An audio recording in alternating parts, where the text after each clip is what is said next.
Welcome back to our Borderlands Complete Story series. It's time for us to bring you the pre-sequel storyline because it's one of the ones that we're missing from our original old Borderlands video series. Now don't forget to check out that playlist to get the full story of the first and second games, each character, and even things like the comic series and the comic origins. And then let us know in the comments down below who else you want us to cover from the series, because I think we kind of forgot to keep going when we did our last video. Anyway, the story to pre-sequel actually starts after Borderlands 2 and Episode 3 of Tales of the Borderlands, on Sanctuary, where Lilith, Brick, and Mordecai are interrogating Athena after having captured her. Athena was trained from childhood as an Atlas assassin and almost killed Brick and Mordecai, so Lilith took her precautions and had all of her men point their rifles at Athena. Lilith wants to know why. So Athena starts from the beginning. She became a mercenary after the fall of General Knox that took a job from a low-level Hyperion programmer named Jack. She was then joined by other Vault Hunters, Nisha, Wilhelm, and Claptrap, and they rode their spaceship to the Hyperion moon base to accept the job. But along the way, they were ambushed by a group led by Colonel Zarpedon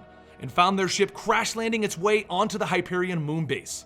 A crazy fight ensues where they save Jack, and he discovers that he has a bit more bite in him than he thought as he opens fire on the enemy in front of them. They then all attempt to work together and use Hyperion's defense systems to kick Zarpedon's men off of the space station. But they learn that there's a jamming signal coming from the moon. And that's when the true adventure begins, as Jack sends the Vault Hunters back to Elpis, the moon of Pandora, to turn off the jammer so that they can get Helios back. Once they arrive, they meet Janie Springs, the junk collector, Moxie the bar owner, and Marith, the man behind the signal jamming.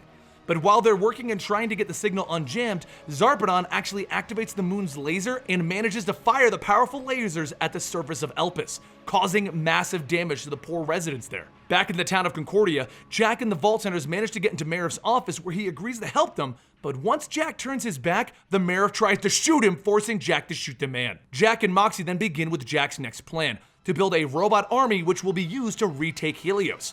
The Vault Hunters all make their way to the doll base nearby, where they take an AI, but they discover that the AI is actually named Felicity, and she actually has feelings and cares. So once she realizes that she's going to become a weapon, she doesn't want to do it. Sadly, Jack begins his evil twist into Handsome Jack as he forces her to be wiped and then programmed as the killing machine, the Constructor, for him. Now with his robot army and the jammer turned off, Jack gets Roland and Lilith, the two Vault Hunters from the first adventure who were on vacation, to join them, and they all go to Helios to end this. They end up fighting against Zarpedon and her legion and winning, but then Zarpedon uses the power of the Vault to power up and ascend, forcing the Vault Hunters to beat her a second time. They finally do get Helios back, and they need to reboot the system, and that's when Moxie talks them through rebooting the whole system by leading them to the Eye of Helios, which is actually the Eye of the Destroyer, the monster from the first game. Moxie tells them to inject it with slag, and that's when we learn the dark truth. Moxie, Roland, and Lilith all wanted to stop Jack and prevent him from getting power. They wanted to kill him, and they only helped him get this far so that they can stop the Eye of Helios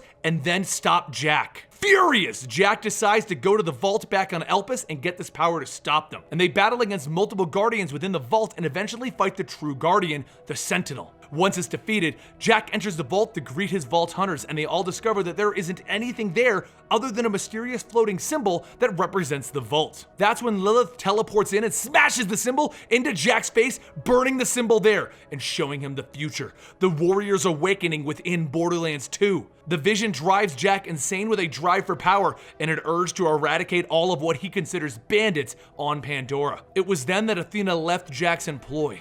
He was no longer the hero, but he was now the villain of the story. That's when we go back to Athena tied up and Lilith looking for answers.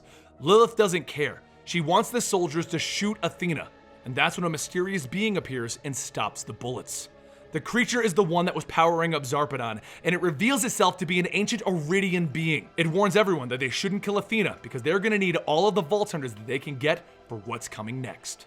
And that's where the Borderlands series is currently left hanging, with us all waiting for Borderlands 3 or some other Borderlands title. I hope you guys enjoyed this, and like I said at the beginning, let us know in the comments down below other characters that we missed in our massive list. We had a lot of things happening over the last few months, and there was a few things that went missing, and we're trying to wrap those up right now, hence why we made this video. I'm Benny for Eligible Monster, and if you don't want to miss another lore video or another crazy list, then subscribe to this channel and give this video a like if you enjoyed it. I'll see you guys next time right here.